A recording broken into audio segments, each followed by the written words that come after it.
Hey,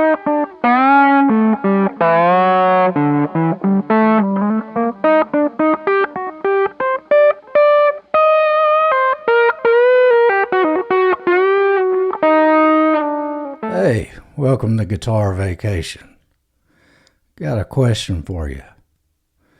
Do you have a dream guitar? And if you do you have that dream guitar? Or are you able to get that dream guitar? That's a question I've been pondering a lot this week in my deep bouts and throes of gear acquisition syndrome. And, you know, on one hand, I have every guitar a man could ever want, really. More than enough for anybody. But what is it in our mind that makes us keep chasing that next thing, that next piece of gear that's gonna get us one step closer? It's so fake, because the answer to all that is becoming a better guitar player and practicing. But if you're really deep into the guitar nerd rabbit hole, it'll get a hold of you. And I wanted to talk about what I've been eyeing this week, and I would say right now this is my dream guitar, and not the one I'm holding, the one we're about to talk about. Whether or not I will ever have this dream guitar is a different story altogether. So through the power of internets and YouTube technology, we're able to surf the internet and the deep throes of gear acquisition syndrome together. And I'm looking at the Tyler Strats, the Studio Elite. I mean, the one that jumps out at me is this, in Tuckerberry Schmear. These guitars are really cool. I'll explain a couple things about them and get that little... I'm trying to do a video here. Why is your little chat bot closed? Yeah, there we go. All right. So Tyler, and if any of you are seeing the price, you can see the quandary already. But Tyler guitars are kind of known to be the best of the best, even among your super boutique. You know, you got your Sirs, Tom Andersons, and then there's tons of boutique builders that are a little bit smaller, lesser known, and you know, they're all gonna be awesome guitars. But Tyler is unique. As you can see, you've never seen a finish like that. But they also really cater to the guys that want to do different things as far as wiring and electronics. And their Studio Elite has a mid boost, and they got all this switching where your pickups go in series and parallel, and you know, different combinations of pickup choices based on whatever wiring you wind up getting. And to a large degree, my couple of my main guitars I've either bought or customized to be in this realm. Like my main black Strat I'm always playing, it's got a mid boost and all that, so it's very Tyler-ish, but I mean, it's just a deluxe powerhouse Strat that I've changed a bunch of stuff on. And, you know, everybody who talks about Tyler's, one of their sayings is, if you know, you know. And meaning that until you play one, you can't truly appreciate the quality and why people pay the price you're seeing, which $7,380. You know, I guess what got me thinking about that this week was, you know, in a couple years, I'm going to retire from my day job, and, you know, I'll be able to do more cool stuff on this YouTube thing. When I say retirement, that I'll be a young man. I won't even be 50 years old yet. However, in retiring, that means I'll still be doing some kind of job. I'm not going to take it to the house and eat Fruit Loops and watch pro wrestling all day. That sounds fun, but it would get boring pretty soon.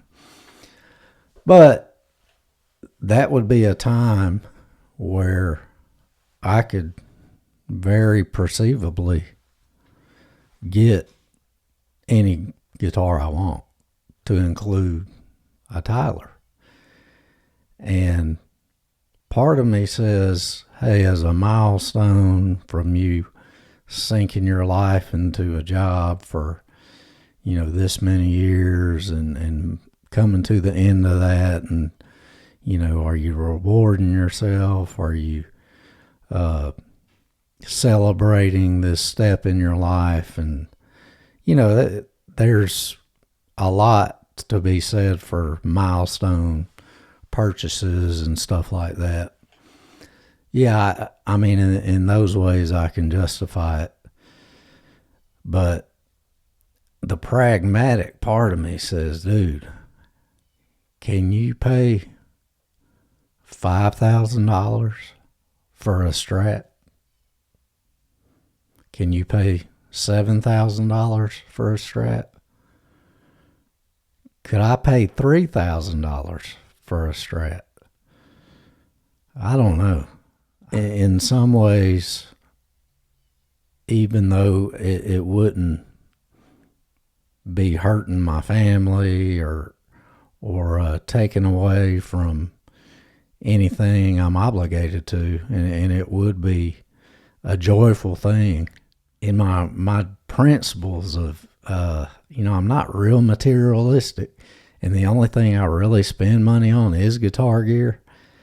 I'm like, you have everything you could ever want. Can you justify that in your own moral quandary that only matters to you? And then knowing that the payoff of having that dream guitar will never be as strong as the feeling you have right now while you chase it and you want it. Kind of a crazy paradox or thought experiment. But yeah, right now, I want one of those. And we'll see. A lot can change in a couple of years. These guitars, I encourage you, if you're not that familiar with Tyler, to check them out. But I think most people that are getting them are custom ordering, and that would be what I would do. And then, you know, you're probably, I'm wanting to say I've heard around a yearish wait, give or take, because, you know, there's a line of people waiting to get their builds done. So it's not an immediate gratification type thing. Another funny thing, I was thinking about this. I've never played a Tyler guitar. And I say it's my dream guitar. I've never played one.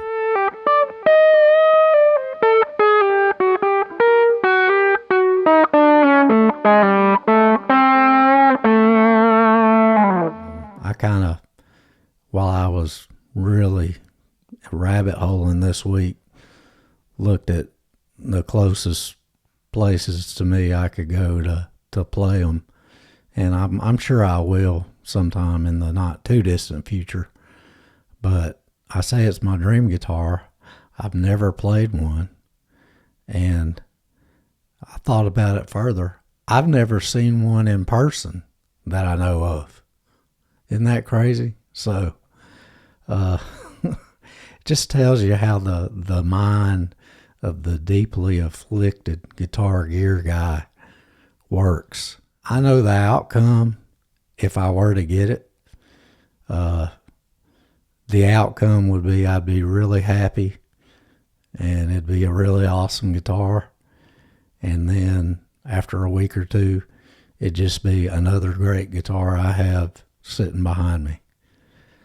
And I would be several $1,000s poorer than I was before I got it. So in knowing that, can I pull the trigger when the time comes? I don't know. We'll see. We got a couple years. I may want something else by then. I think this one's been in the back of my mind for too long to go away, you know. So I doubt it gets eclipsed by some other shiny new thing. One thing I wanted to throw in, if you look at Tyler's, and it's what you always hear is, good God, that headstock.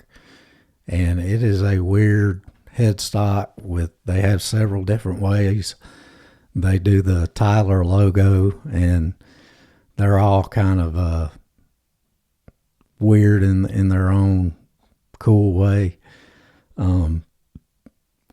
My favorite illustration of that is when Wayne Krantz, he played a Tyler guitar for a long time. He put hockey tape on the bottom of the headstock to cover up the logo because he said it aggravated him. So, you know, Wayne Krantz is a unique dude. He's up there playing this probably $5,000 guitar with the logo taped up because he didn't like it. Pretty funny. But I always thought, geez, that headstock is ugly as all get out. And probably in the last 6 months, I've accidentally started liking the headstock and looking at the different ways they do that crazy headstock, because there are variations and variations on the logo, and all. Once you get there, you're bit by the Tyler bug. Once you start liking the headstock to the point where you're studying the different versions of the same headstock, yeah, they got you. You want a Tyler. So that's this edition of Guitar Vacation. And until I talk to you again, you enjoy your guitar vacation, whether it's on your dream guitar or just the guitar you have. As long as you have a guitar that's in good playing condition, you can sprint 100% into a good guitar vacation anytime. And having fun with that is really what it's all about. Talk to you soon. Later.